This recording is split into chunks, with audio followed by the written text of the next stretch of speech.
Bienvenidos al programa Conservando en Casa de Fundación CREA. En este espacio compartiremos con ustedes la forma correcta de conservar nuestras esculturas mientras estamos en casa. Mi nombre es Alan Raimundo y soy encargado del Laboratorio de Escultura. Hoy aprenderemos a manipular nuestras esculturas. Muchas veces por una mala manipulación dañamos nuestras obras. Les explicaremos los aspectos que deben tomar en cuenta para no dañarlas. Debemos tener mucho cuidado al manipular nuestras obras. Por ejemplo, cuando los vamos a trasladar de un lugar a otro, sin importar su tamaño, debemos ser muy cuidadosos para no provocar daños. Antes de manipular y trasladar las obras, debemos asegurarnos de tener las manos limpias y secas. Podemos usar guantes de látex o nitrilo. Debemos quitarnos cualquier tipo de accesorio como relojes, pulseras, anillos y collares. Estos accesorios pueden dañar las obras. Además, debemos de asegurarnos que nuestras ropas no se queden sujetas a las esculturas en la manipulación, provocando así algún daño. Se debe de observar si las imágenes se encuentran en buenas condiciones para ser manipuladas. También verificamos su peso y su tamaño, esto para evitar daños a la escultura y a nosotros. Cuando una escultura es muy pesada, no debemos tratar de manipularla ni transportarla nosotros mismos, porque esto puede causar algún accidente. Las imágenes deben manipularse solo cuando es necesario, para evitar los daños.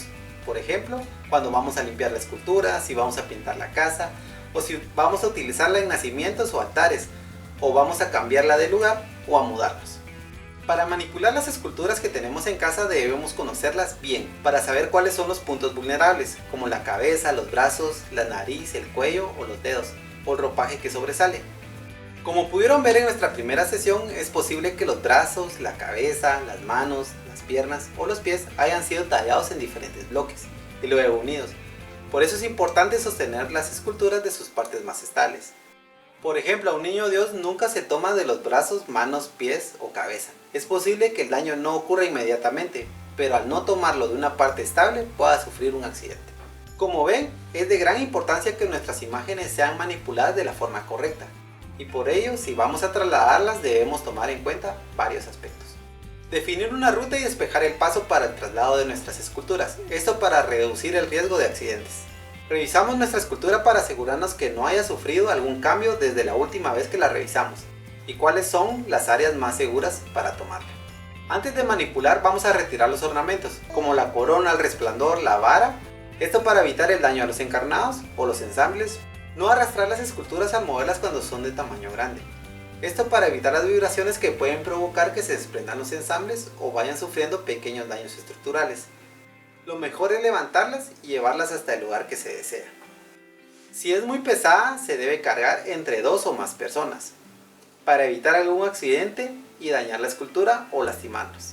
Hacer pruebas antes de moverla para conocer el peso y las personas necesarias que deben moverlas. También es de gran ayuda que una persona sea designada como guía para evitar golpes, abrasiones en las paredes, dinteles o cualquier objeto que se encuentre en el camino. Es importante que, de ser necesario, se hagan descansos, siempre asegurándonos de bajarla y levantar la imagen con mucho cuidado. Una incorrecta manipulación puede causar pérdidas de funcionalidad en los goznes, roturas, fracturas en las piezas y pérdida de soporte como los dedos. Si nuestras imágenes sufren pérdidas como algún dedo, es de gran ayuda conservarlo, para que un profesional pueda restaurar la imagen usando la pieza original. Las operaciones de vestido y desvestido de las esculturas pueden llegar a provocar también este tipo de daños, por lo que debe ser realizadas de forma cuidadosa. Si la túnica o tunicela es muy angosta, debe ser adaptada en sus costuras para poder ser colocada sin esfuerzo y sin peligro de provocar daños al intentar forzar su colocación. Si forzamos los ropajes podemos provocar daños en encarnados, abrasiones, rayones, movimientos o desprendimientos de las pestañas, en casos más serios fracturas en áreas débiles como los dedos y hasta daños estructurales. Por ello el proceso de vestido y desvestido debe ser realizado en un espacio amplio. Esto facilitará el proceso y reducirá la posibilidad de provocar un daño. El uso de clavos, alfileres, tachuelas o grapas para fijar ropajes, cabelleras o atributos debe ser evitado. Todos estos elementos provocan daños progresivos y ponen en riesgo el soporte y las policromías de las imágenes. Es importante notar que los elementos ornamentales como anillos, aretes, pulseras, rosarios, cadenas o collares pueden dañar las policromías de nuestras imágenes, por lo que se recomienda hacer uso mínimo de estos elementos y tener mucho cuidado antes de colocarlos. Si nuestras imágenes no tienen tornillos para ajustar la corona, nimbos o resplandores, o no existe ningún sistema de colocación para cualquier otro tipo de atributo, lo idóneo es que estos sistemas los coloque un profesional. Si lo hacemos nosotros mismos podemos provocar daños en nuestras imágenes. Hay que recordar que cada imagen es distinta y por eso la solución también será diferente para cada caso. En Fundación CREA podemos asesorarlos al respecto. En cuanto a los ropajes, es importante colocar un alba debajo de la túnica o tunicela para proteger la imagen completa. Si los cuellos o puños tienen elementos de hilos metálicos, esto no debe estar en contacto directo con el encarnado porque puede dañarlo. Recordemos que el uso de alfileres debe limitarse a los ropajes y nunca sujetarlo a los soportes o rozar las imágenes. También vamos a hablar sobre el montaje y la exposición, y como regla general, una exposición nunca debe montarse con prisa. El movimiento de los objetos debe responder a un cuidadoso plan, hacia dónde se va a llevar, cuál es el camino adecuado, qué obstáculos se pueden presentar y cómo se van a retirar o evadir, cómo se transportará la imagen, de qué punto se debe sujetar y cuántas personas se necesitan para hacer el traslado. Como ya mencionamos al principio de este video, lo primero que debemos realizar es asegurarnos que la base donde vamos a realizar el altar o nacimiento, ya sea una mesa o mueble, sea estable, que resista el peso de todos los elementos que vamos a colocar y que esté nivelada. De ser posible, debemos tener un sistema de anclaje instalado en el lugar donde irá expuesta la escultura para evitar accidentes. Anclar la peana de nuestra escultura a la mesa donde vamos a colocarla.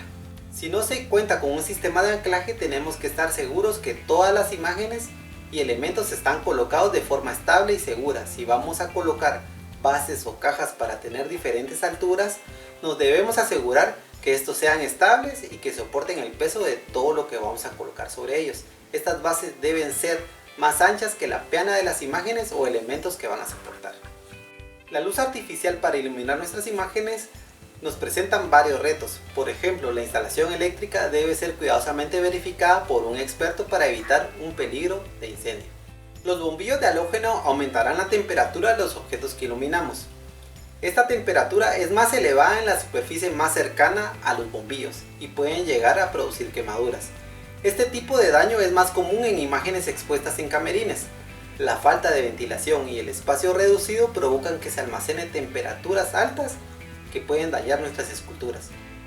Una temperatura alta puede causar daños como la decoloración de los pigmentos, cambios de tonalidad, oxidación de algunos materiales que tienen nuestras esculturas y resequedad, que puede causar otros daños en nuestras obras. Es preferible utilizar iluminación LED, pues esta no genera cambios de temperatura significativos. Si vamos a colocar velas, estas deben ponerse a una distancia prudente de cualquier elemento inflamable, para que no cause incendios que podrían causar daños graves o pérdidas totales de nuestras imágenes. El calor de las velas pueden provocar en las policromías una pérdida de elasticidad, así como una alteración física del color. La acción del humo de las velas también es un factor que tenemos que evitar. Debemos saber que los grandes cambios de temperatura y humedad son muy perjudiciales para nuestras imágenes.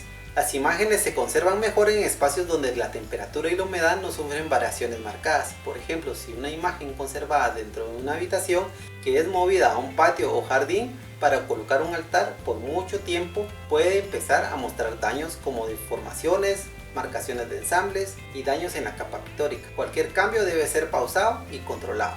Por eso debemos ser muy cuidadosos si vamos a realizar un altar o nacimiento en un patio o jardín, ya que el cambio de temperatura, iluminación y humedad pueden ser dañinos para nuestras imágenes. Durante la noche, otro factor de riesgo es que existe la posibilidad de recibir niveles de humedad y polvo debido a la brisa nocturna. La luz natural o la luz de sol también afectan nuestras imágenes, por eso debemos evitar que reciban la luz directa. Está demostrado que los rayos ultravioleta o infrarrojos combinados con el oxígeno afectan seriamente las esculturas. También podemos tener expuestas las esculturas en camerines, oratorios o en altares que permanecen todo el tiempo en la casa. Siempre tenemos que tener cuidado con los cambios de temperatura, humedad, luz natural, la iluminación artificial y el fuego. Como se explicó en la primera sesión, la base de preparación de las imágenes son a base de agua. Si el agua entra en contacto con nuestra escultura, esta puede causarle muchos daños, como el desprendimiento de la base de preparación. También puede dañar las policromías de las imágenes que presentan deterioros en la capa superficial, pues cualquier pérdida de película pictórica será un orificio de entrada de la humedad al interior de la escultura, provocándole así más daños. Como ven, son muchos los aspectos que debemos tomar en cuenta durante la manipulación, traslado o la exposición de nuestras imágenes para que éstas no sufran daños. Esto es todo por hoy, les agradecemos que nos hayan permitido entrar a sus hogares y ayudarles a conservar de mejor manera sus esculturas. Recuerden seguirnos en Facebook, Instagram y en nuestro canal de YouTube para continuar conservando en casa. Les esperamos muy pronto para nuestro siguiente tema. Gracias por acompañarnos.